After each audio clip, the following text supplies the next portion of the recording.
जब कोई consumer market में जाता है किसी कमोडिटी को खरीदने के लिए, तो वो कैसे डिसाइड करता है कि उस कमोडिटी की कितनी अमाउंट मुझे खरीदनी चाहिए? इस क्वेश्चन का जवाब उसको मिलता है कंज्यूमर्स इक्विलिब्रियम में। कंज्यूमर इक्विलिब्रियम एक ऐसी कंडीशन है जिसमें एक कंज्यूमर मैक्सिमम सेटिस्फेक्शन गेन कर पाता है अपनी लिमिटेड इनकम को खर्च करके। आज के इस टॉपिक में हम जानने वाले हैं कंज्यूमर इक्विलिब्रियम क्या होता है, कैसे डिसाइड होता है यूटिलिटी एनालिसिस की हेल्प से। मेरा नाम है तरुण और आप है मेरे चैनल क्रिएटिव इकोनॉमिक्स पे।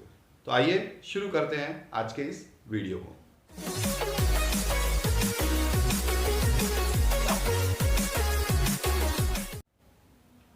सबसे पहले तो हम बात करेंगे what is consumer equilibrium. Consumer equilibrium है क्या? It refers to a situation when a consumer gets maximum satisfaction by spending his limited income. जब कोई कंज्यूमर अपनी लिमिटेड इनकम को खर्च करके मैक्सिमम सेटिस्फैक्शन गेन कर पाए तो हम कहते हैं कि वो इक्विलिब्रियम में है, he is in equilibrium. Equilibrium means balance में है, उसको मैक्सिमम मिल रहा है। इसको मैं और इजी वे में समझाने के लिए फ्लो चार्ट मैंने बनाया है आपके सामने। When a consumer goes to market, जब कोई कंज्यूमर मार्केट में गया तो उसके सामने दो चीजें होती हैं। एक तो कमोडिटी वो खरीदने वाला है, दूसरा कमोडिटी का प्राइस होता है। तो कमोडिटी जो वो खरीदेगा उसमें वो देखेगा व्हाट ही गेट्स, कि उसको मिल क्या रहा है। फॉर एग्जाम्पल मैं कोई वेजिटेबल खरीदने मार्केट में गया हूं और वेजिटेबल का प्राइस है 50 रुपीज केजी। तो एक तरफ तो वेजिटेबल का प्राइस है, what he pays is the price of commodity. एक तरफ क्या है? वेजिटेबल का प्राइस, कमोडिटी का प्राइस, जो मैंने आपको बताया 50 रुपए किलो है। अब मैं देखूंगा कि 50 रुपए खर्चने के बाद क्या मेरे को उतना सेटिस्फैक्शन मिल रहा है, तो मैं देखूंगा व्हाट आई गेट। तो कंज्यूमर दो चीजों को कंपेयर करता है, what he gets and what he pays. What he gets is the extra satisfaction and what he pays is the price of commodity. जहां पर दोनों इक्वल हो जाएंगे, what he gets is equal to what he pays, अगर दोनों equal हो गए, जितना उसको मिल रहा है किसी कमोडिटी से और जितना वो पे कर रहा है, अगर दोनों इक्वल हो जाते हैं तो हम कहते हैं कि कंज्यूमर इक्विलिब्रियम में है। अब अगर हम बात करें यूटिलिटी एनालिसिस में कंज्यूमर इक्विलिब्रियम की, तो दो केसेस होते हैं। कई बार ऐसा होता है कि कंज्यूमर मार्केट में केवल एक कमोडिटी को खरीदने गया है, he is purchasing only single commodity. कभी कभी ऐसा होता है he is purchasing more than one commodity, two और मोर कमोडिटीज, वो दो या दो से ज्यादा कमोडिटीज खरीद रहा है। इन दोनों को हम अलग अलग स्टडी करेंगे। When a consumer purchase single commodity, when a consumer purchase multiple commodity. तो आज के इस वीडियो में हम केवल बात करेंगे consumer equilibrium single commodity case, कि जब वो केवल एक ही कमोडिटी खरीद रहा है, उस केस में कंज्यूमर इक्विलिब्रियम में कब होगा। तो जैसा कि आप बोर्ड पे देख पा रहे हैं कि मैंने अभी बताया था, कंज्यूमर इक्विलिब्रियम में होगा what he gets is equal to what he pays, कि जब दोनों कंडीशन, ये दोनों चीजें बराबर हो जाएं, कि जितना उसको मिल रहा है वो इक्वल हो जितना वो पे कर रहा है। अब किसी कंज्यूमर को जो मिलता है उसे हम किससे डिनोट करते हैं? मार्जिनल यूटिलिटी से, एक्स्ट्रा सेटिस्फैक्शन से। किसी कमोडिटी को खरीदने के बाद मुझे कितना एक्स्ट्रा सेटिस्फैक्शन मिल रहा है वो मैं किससे मेजर करूंगा? मार्जिनल यूटिलिटी से, उस कमोडिटी की। और व्हाट आई पे, पे क्या करते हैं हम? Price of the commodity. उसके लिए हम पे क्या कर रहे हैं? Price of the commodity. अब मार्जिनल यूटिलिटी को हमने डिनोट कर दिया MU ऑफ X से, marginal utility of X, X मान लिया हमने उस कमोडिटी को, क्या मान लिया? X। Price of the commodity को हमने मान लिया PX। अब मार्जिनल यूटिलिटी ऑफ X बराबर होनी चाहिए PX के, तब कंज्यूमर इक्विलिब्रियम में होगा। कंडीशन तो यही कहती है कि जितना कंज्यूमर को एक्स्ट्रा सेटिस्फैक्शन मिल रहा है वो बराबर होना चाहिए जितना वो पे कर रहा है। ये होना चाहिए कंज्यूमर इक्विलिब्रियम। लेकिन इसमें एक दिक्कत है कि कमोडिटी का जो प्राइस है वो तो मनी टर्म्स में होता है। कमोडिटी का प्राइस किस में होता है? मनी टर्म्स में। लेकिन मार्जिनल यूटिलिटी जो होती है मनी की, ये इसकी कमोडिटी की, किसी भी कमोडिटी की जो मार्जिनल यूटिलिटी होती है वो किस में होती है? यूटिल्स में। प्राइस तो है मनी में, मार्जिनल यूटिलिटी है यूटिल्स में। दोनों कंपेरेबल नहीं है।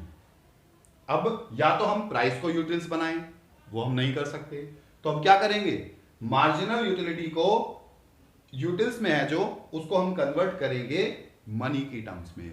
We have to convert this marginal utility in money terms. Why? Because price of the commodity is in money terms. तब जाकर के दोनों कंपेरेबल होंगे और जहां इक्वल होंगे वो कंज्यूमर इक्विलिब्रियम होगा। अब इस मार्जिनल यूटिलिटी ऑफ X को मनी की टर्म्स में कन्वर्ट करने के लिए, मार्जिनल यूटिलिटी ऑफ X को मनी की टर्म्स में कन्वर्ट करने के लिए हमें क्या करना पड़ेगा? हमें मार्जिनल यूटिलिटी ऑफ X को डिवाइड करना पड़ेगा मार्जिनल यूटिलिटी ऑफ मनी से। अब आप कहेंगे कि मार्जिनल यूटिलिटी ऑफ मनी क्या होती है? मार्जिनल यूटिलिटी ऑफ मनी का मतलब होता है worth of a rupee, value of a rupee, कि आप कितनी वैल्यू मान के चल रहे हैं एक रुपए की। ये हम कांस्टेंट कुछ भी मान के चलते हैं, जैसे एक रुपए में 4 यूटिल्स है या 5 यूटिल्स है या 6 यूटिल्स है, ठीक है। इसका मतलब होता है what is the worth of a rupee in utils, कि एक रुपए की वर्थ कितनी है। जब हम MUM से MUX को डिवाइड करेंगे तो वो मार्जिनल यूटिलिटी जो है वो कन्वर्ट हो जाएगी मनी टर्म्स में।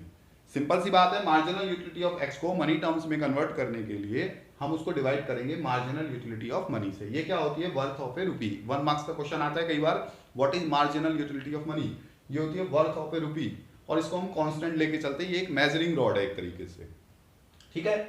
तो अब कंडीशन क्या बनेगी? एक्चुअल कंडीशन बनेगी कि MU ऑफ एक्स बराबर होना चाहिए PX के, लेकिन MUX किस में होनी चाहिए? मनी टर्म्स में। किस में होनी चाहिए? ये मनी टर्म्स में।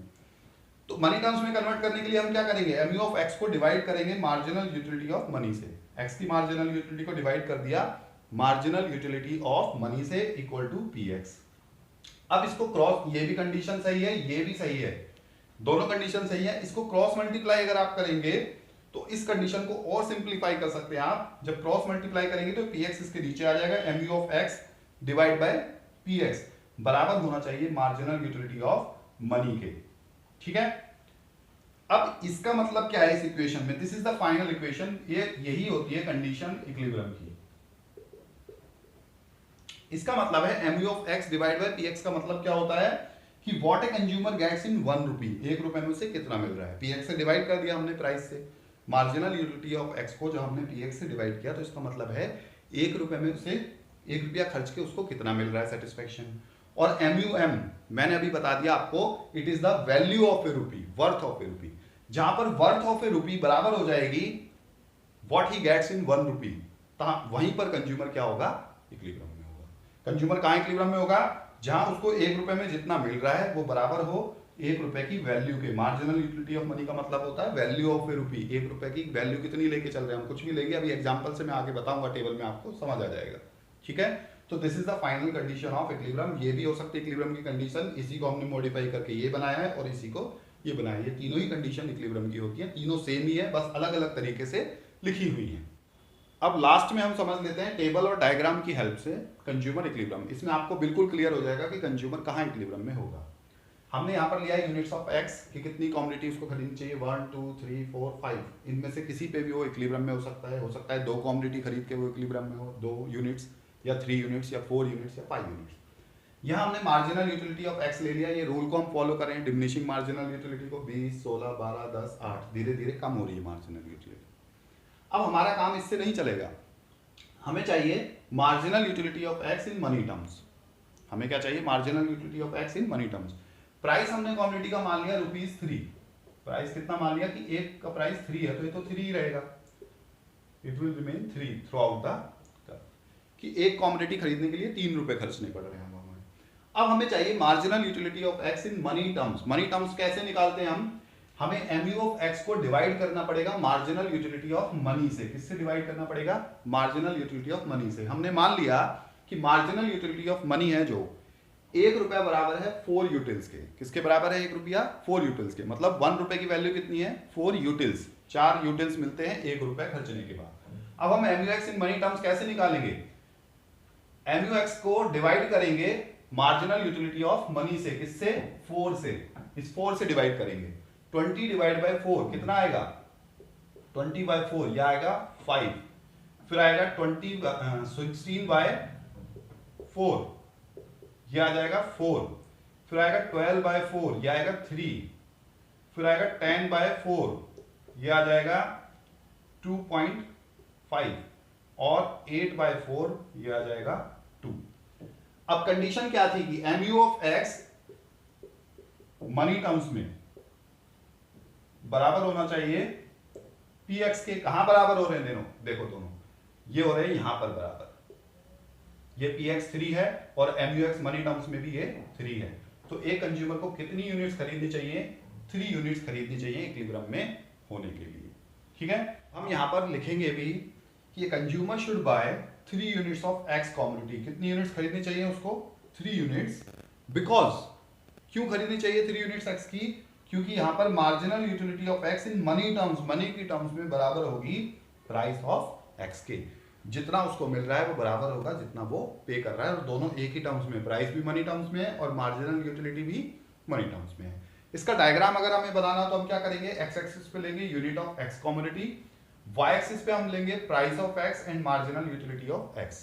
पहले हम प्राइस का कर्व बनाते हैं। प्राइस देखिए 3 रुपीज फिक्स है, तो प्राइस का कर्व ये कांस्टेंट लाइन बनेगा 3 पे, प्राइस कांस्टेंट है।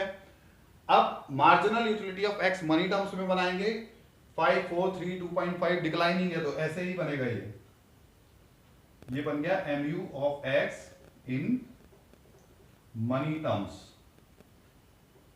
किसकी टर्म्स बन गया ये, मनी टर्म्स में mu ऑफ x। दोनों कहां इंटरसेक्ट कर रहे हैं, E पॉइंट पर। इस पॉइंट को हम क्या बोलेंगे, कंज्यूमर्स इक्विलिब्रियम। इस पॉइंट को बोलेंगे कंज्यूमर्स इक्विलिब्रियम।